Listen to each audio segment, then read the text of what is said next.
네, 안녕하십니까. 컨쇼 대표 이우승입니다. 어머니, 아버지, 그리고 우리 학생들 여러분들 요즘에 우한 폐렴 때문에 많이 걱정이 많으실 텐데요. 예방 잘 지켜서 꼭 안 걸리시길 바라겠습니다. 그리고 예방이 우선이니까 건강 관리 잘 하시고요.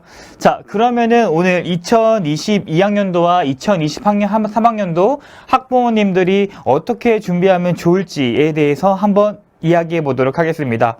네, 그리고 그냥 이렇게 오늘 보시는 것을 그냥 따라만 하셔도 굉장히 아이들한테 도움이 될 것 같아서 오늘 한번 그런 부분에 대해서 이야기해 보도록 하겠습니다. 네, 원래 이제 2022학년도와 2023학년도에 대해서 이제 변경사항, 그런 부분에 대해서 한번 우리 복습하는 시간 가져보도록 할게요. 일단 세부 특기사항 같은 경우는 과목당 500자 있다는 거 알고 계시고요. 방과후 활동 미기재니까 요거는 안 하셔도 되겠죠. 동아리 활동도 연간 500자 있다는 거 기억하시고요. 자율활동은 30자만 들어가니까 자율활동은 하나 혹은 두 개만, 자율 동아리는 하나 혹은 두 개만 하시면 좋을 것 같습니다. 그리고 소논문 미기재지만 우리는 이제 보고서 활동으로 대체할 수 있을 것 같습니다. 그 다음 봉사활동 특기사항 없어지고요. 교내외 봉사활동은 기재가 되니까 한 달에 한 번씩이라도 꾸준한 봉사활동을 통해 우리 아이들의 진로 적성에 맞게 좀 도움을 주셨으면 좋겠습니다. 그리고 자율활동 연간 500자 있다는 거 기억해 두시고요. 진로활동도 연간 700자 있고 진로 희망 분야는 미반영된다는 것 기억해 두시면 좋을 것 같습니다. 저번에도 말씀드렸지만 미반영과 미기재는 조금 다르다고 말씀드렸죠. 그 다음에 수상 경력도 학기당 하나씩 해서 3학년 1학기 때까지 총 5개 들어간다는 것 기억해 두시고요.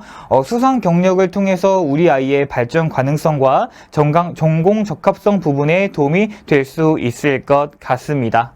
자, 그 다음에 독서는 도서명과 저자만 쓸 수 있고 자소서는 문항수와 글자수가 축소된다고 하니 이 점 또한 기억해 두시면 좋겠고요. 특히나 이제 자소서 같은 경우는 2022학년도, 2023학년도 부분에서는 인성평가 부분이 없어지기 때문에 요 연간 500자나 700자 사이에 우리 아이의 인성 부분을 조금 드러나 주시면 좋을 것 같습니다.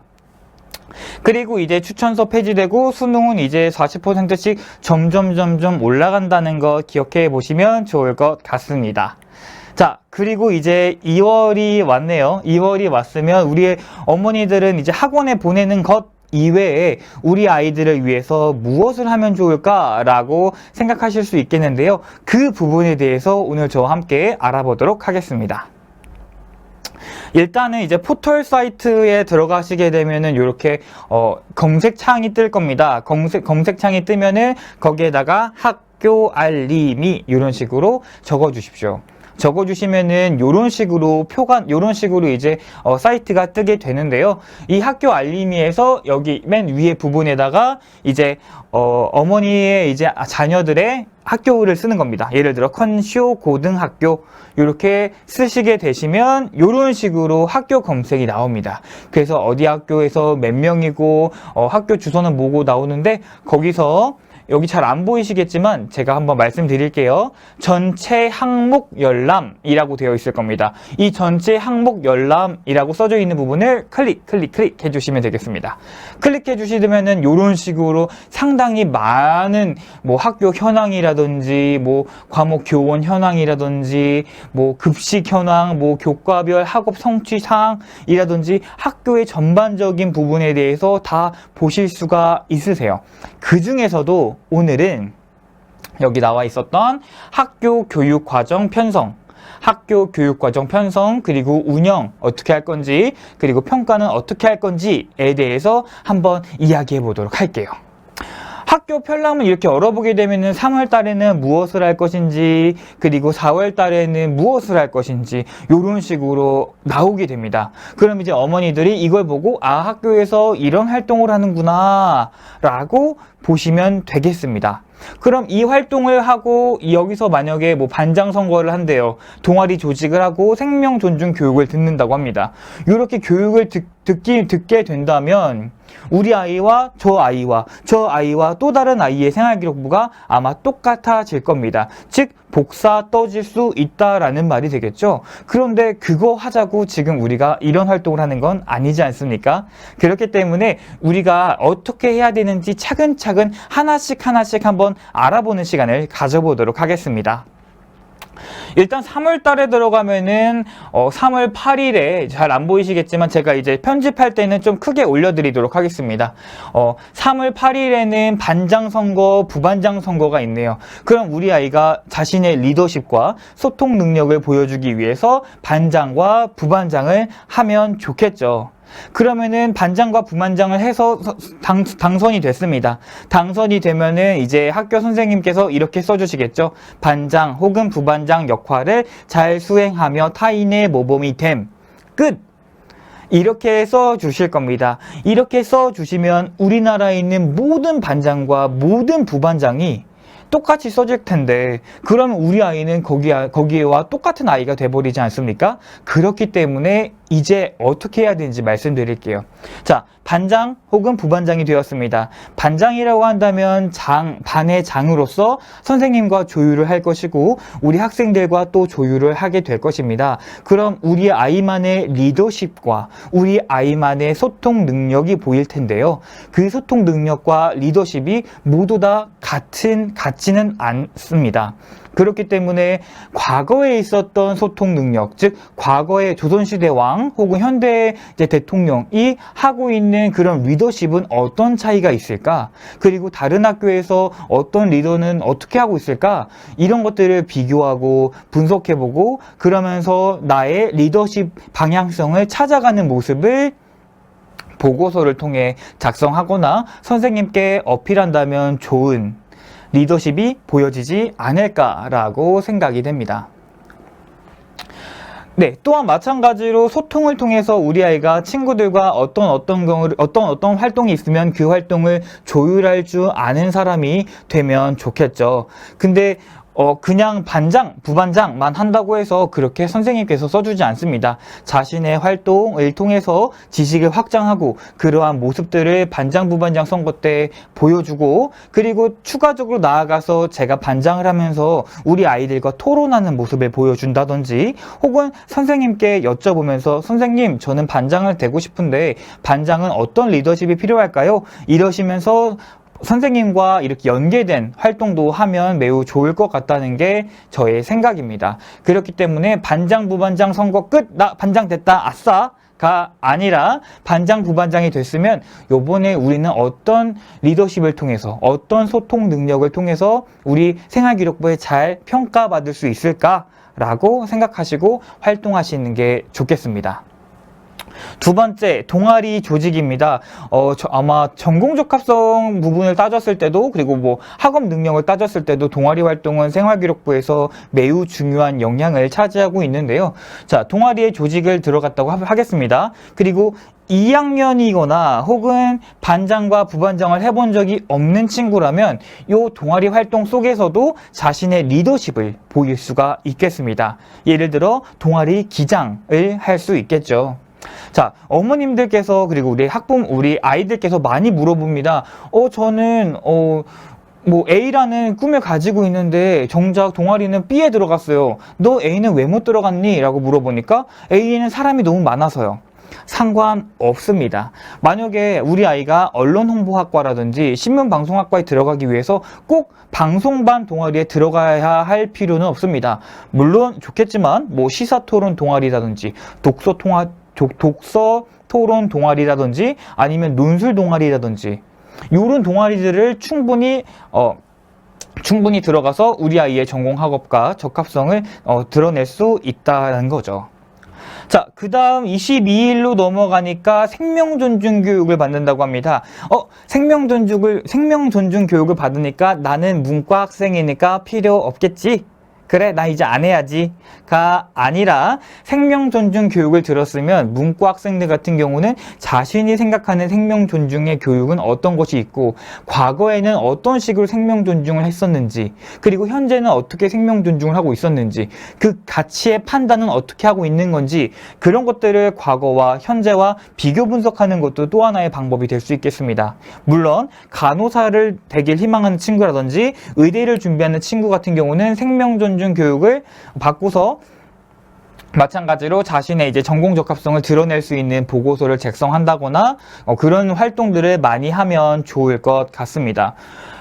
반장 선거했어요, 동아리 조직했어요, 생명 존중 교육 들었어요. 그냥 듣고 끝이라고 한다면 다른 친구들과 다른 생활기록부가 만들어질 수 없겠죠. 그러니까 제가 말씀드린 거 이런 거 가지고 한번 아이들과 구상을 통해서 요번 연도에 3월 달에 니네 학교가 이렇대. 그럼 이 학교에서 그럼 넌 어떻게 준비할까? 미리 한번 보고 들어가는 것은 안 보고 들어가는 것과 큰 차이가 있다고 생각합니다. 마치 우리 아이들이 지금 선행학습을 하는 것처럼요.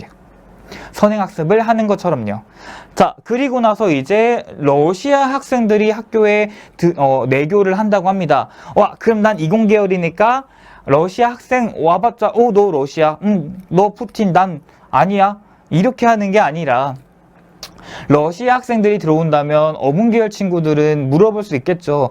너네 러시아어는 어떻게 만들어진 거야? 혹은 뭐 정치계열 하는 친구들은 러시아의 정치 형태는 어때? 라고 물어본다든지 무역을 통해서 너네 러시아의 장점이 뭐야? 무역은 뭘 많이 하고 우린 뭘 많이 수출해? 넌 뭘 많이 수입하고? 이런 식으로 물어보면서 우리 러시아 친구들과 함께 이야기를 바꿀 수 있겠죠. 또한 생명공학을 전공하시는 친구들 같은 경우도 러시아의 생명 발전은 어떻게 돼가고 있어? 혹은 저번에 생명 존중 교육을 받았다면 너네는 생명 존중 교육에 대해서 어떻게 생각해?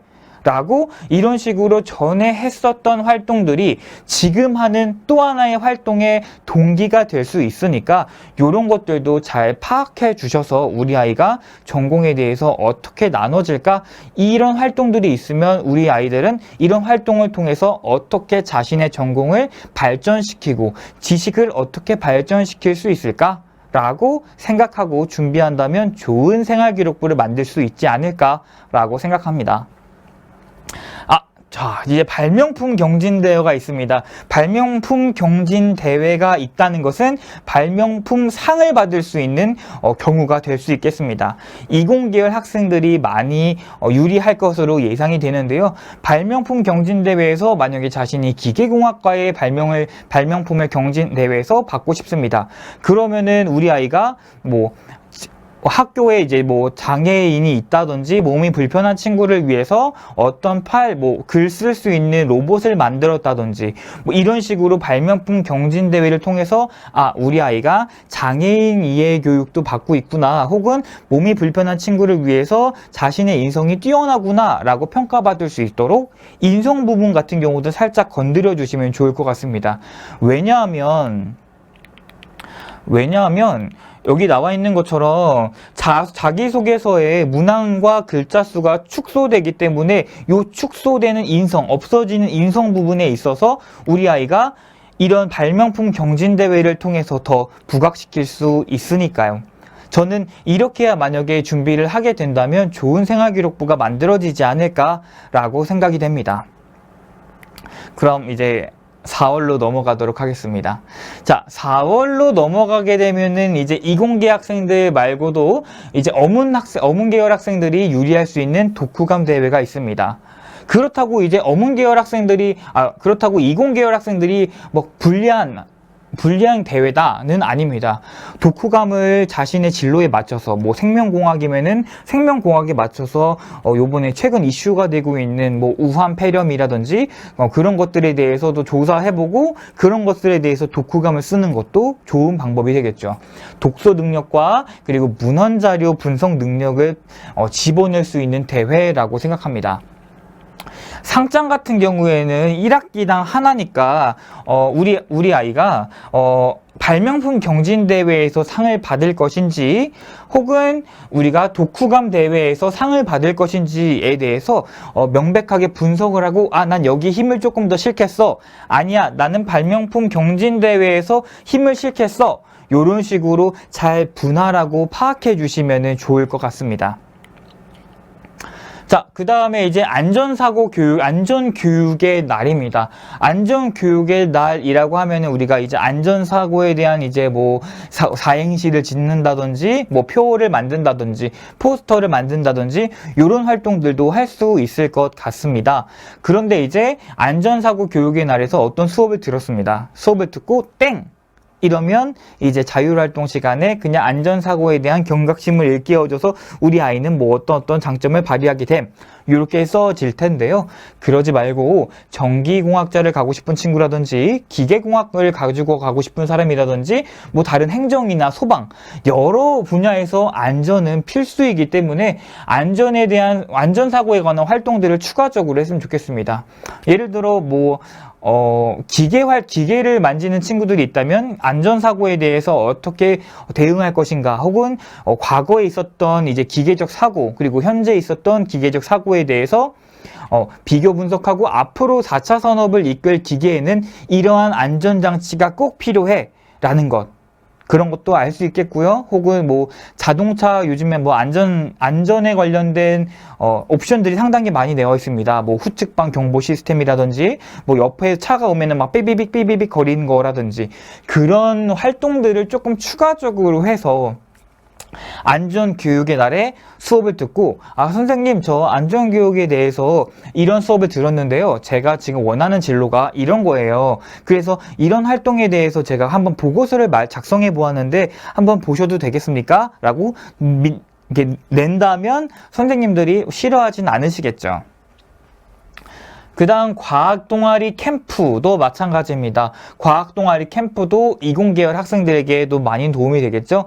과학동아리 캠프를 통해서 우리 아이가 어떤 활동을 했고, 그 활동을 통해서 또 어떤 지식을 확장했는지, 그리고 만약에 1학년이라면 분명히 2학년 때 똑같이 과학동아리 캠프가 있을 텐데 1학년 때 한 활동을 확장시켜서 2학년 때 어떤 활동을 만들 거고, 그 어떤 활동이 3학년 과학동아리 캠프 시간에는 결국에 나는 이런 과학동아리를 만들고 싶었고 이런 활동을 하고 싶었어요 라고 말해줄 수 있는 활동을 꾸준하게 연계해서 만들어줄 수 있겠죠. 즉 이런 수업을 듣는 것도 중요하지만, 이런 수업을 듣고 난 후에 교육 후에 우리 아이가 다른 학생들과 차별화되게 어떤 활동을 했냐가 저는 매우 중요하게 생각하고, 그 느낌만 가지고 있었던 우리 지금의 학생들이 느낌을 통한 활동을 담임 선생님한테 그날 제출한다면 담임 선생님께서 생활기록부를 조금 더 풍부하게 써주시지 않을까라고 생각이 됩니다. 그리고 여기에 이제 학교폭력 예방교육이라는 게 있습니다. 학교폭력 예방교육을 한다면 뭐 사회학과 학생들도 도움이 될 수 있겠고요. 뭐 청소년법에 대해서 뭐 하시는 이제 법 관련 학생들도 있을 거고요. 혹은 이제 학교폭력 후에 학교폭력을 당한 친구와 학교폭력을 한 친구는 어떤 심리를 가지고 그렇게 한 걸까라고 문제를 이제 심리학적으로도 분석할 수 있고요. 이런 식으로 학교 내에는 다양한 활동들이 존재합니다만 가장 중요한 것은 당연 중간고사겠죠. 학생의 기본은 공부입니다. 학생의 기본은 공부이기 때문에 학업 능력이 절대로 무시돼서는 안 되겠습니다. 저는 그렇게 생각합니다. 그렇게 봤을 때 이제 3월에 이런 활동들을 하고 4월에 이런 활동들이 있다라는 것을 알고 이제 우리가 어떻게 방향을 잡을지를 어머니와 그리고 우리 학생들이 지금 2월 달에 생각해 주시면 좋을 것 같아요. 네, 왜냐하면은 요즘에 지금 생활기록부 첨삭 기간입니다. 생활기록부 첨삭 기간인데 우리 아이가 그냥 이런 거 했어, 이런 거 하고 이제 끝. 그리고 나중에 가가지고 선생님 저 이런 활동 했었는데요, 이런 보고서 썼어요, 해주세요 라고 한다면 선생님들이 지금 바빠가지고 야 그거 학교에서 안 한 거잖아, 빼 이래가지고 학교 생활기록부를 망치는 학생들이 너무너무 많습니다. 실제로 저희 컨쇼에서도 상당히 많고요. 그렇기 때문에 우리 3월달 친구들 3월달 그리고 4월달을 이런 활동이 있다는 것을 잘 알고 미리 보고서를 잘 정리해서 낸다면 더 좋은 생활기록부가 나올 수 있을 것 같습니다. 자, 크게 예를 들어 한번 보도록 하겠습니다. 우한 폐렴이라는 요번에 사회적 이슈가 크게 되고 있습니다. 그럼 우한 폐렴을 가지고 우리 학생들은 어떤 방향을 가져가야 될까요? 물론 보건계열 친구들이 준비하기가 가장 좋겠죠. 가장 좋겠지만 전반적으로 봤을 때 정치 외교 학생들을 바라본다면 우한 폐렴을 통한 지금 중국의 입장, 그리고 중국 정치 외교를 어떻게 하고 있는지, 일본은 전세기를 2개 동시 띄워줬는데 우리나라는 하나밖에 안 띄워주고, 그것도 밤이니까. 이런 정치적인 부분에 대해서도 우한 폐렴과 연관지어서 말할 수가 있겠고요. 또 생명과학 쪽에서도 박쥐에 대한 코로나 바이러스에 대해서 이야기를 할 수도 있을 것 같습니다. 또한 미디어, 지금 중국은 미디어를 어떻게 통제하고 있고 사상 통제는 어떻게 하고 있으며 우한 폐렴에 걸린 사람들이 이제 더 축소되게 발표하고, 이런 미디어적인 부분에서도 우리 학생들이 준비할 수 있을 것 같습니다. 또한 우한 폐렴 때문에 롯데월드, 에버랜드 사람들이 텅텅 비어 있다고 하는데, 우한 폐렴에 관련된 만약에 경제나 산업 쪽으로 이제 전공을 튼 친구들이라면은 그것에 대해서 미치는 경제에 대해서도 조사를 할 수 있을 것이고요. 산업적인 부분, 마스크 산업이 지금 엄청 뜨고 있고, 어저께 1,000원 하던 마스크가 오늘 보니까 10,000원 하더라. 이런 식으로 산업에도 영향을 미칠 수 있으니까 어떠한 사회적 이슈를 가지고 우리 아이가 어떻게 방향성을 트는지에 대해서는 정말 다양한 시각으로 바라볼 수 있을 것 같다고 저는 판단합니다. 예를 들어 이렇게 든 것인지, 마찬가지로 안전교육의 날이라고 해서 소방안전학과만 도움이 되는 건 아닙니다. 자, 지금 상황이 그렇습니다. 생활기록부를 만들어야 합니다. 우리 아이가 남들과 차별화된 생활기록부를 만들어야 합니다. 그러나 담임 선생님께서는 써주시지 않습니다. 그러면 우리는 담임 선생님 탓만 해야 될까요? 저는 그렇게 생각하지 않습니다. 그동안 꾸준히 제출하지 않았던 학생들의 잘못도 저는 일부 있다고 생각합니다. 그렇기 때문에 지금 다 바쁜 시기에 이거 했어요, 저거 했어요, 저거 했어요, 저거 했어요 내는 것도 물론 좋겠지만 꾸준한 차별화된 활동을 통해서 우리 아이가 그때 3월 달에 안전교육의 날이 있으면 그 전에 미리 준비해서 선생님 저 이렇게 썼어요. 물론 소방안전학과를 갈 친구라면요. 그런 식으로 꾸준한 차별화된 활동을 통해서 자신만의 진로 관련 활동들을 찾자는 게 제 이번 발표의 목표인 겁니다. 자, 결론을 말씀드릴게요. 학생들은 시키는 것만 합니다. 그쵸? 그게 정상이고요. 시키는 것만 하는데, 두 번째, 생활기록부는 선생님 권한이래요. 생활기록부 선생님 권한 맞습니다. 부정하지 않습니다. 하지만 우리 아이들이 지금 2월달에 3월달에 뭐 하는지, 4월달에 뭐 하는지, 5월달에 뭐 하는지, 6월달에 뭐 하는지 1학기에 큰 로드맵을 짠다면, 그리고 학기 중 계획을 짜고 그런 모습을 실천한다면 지금 생활기록부를 만드는 시기에 조금 편하지 않을까라고 생각됩니다. 그리고 이 부분은 학부모님들께서 인터넷만 찾아서 뒤진다면은 저는 충분히 효과가 있을 거라고 판단합니다. 제가 오늘 준비한 이야기는 여기까지고요.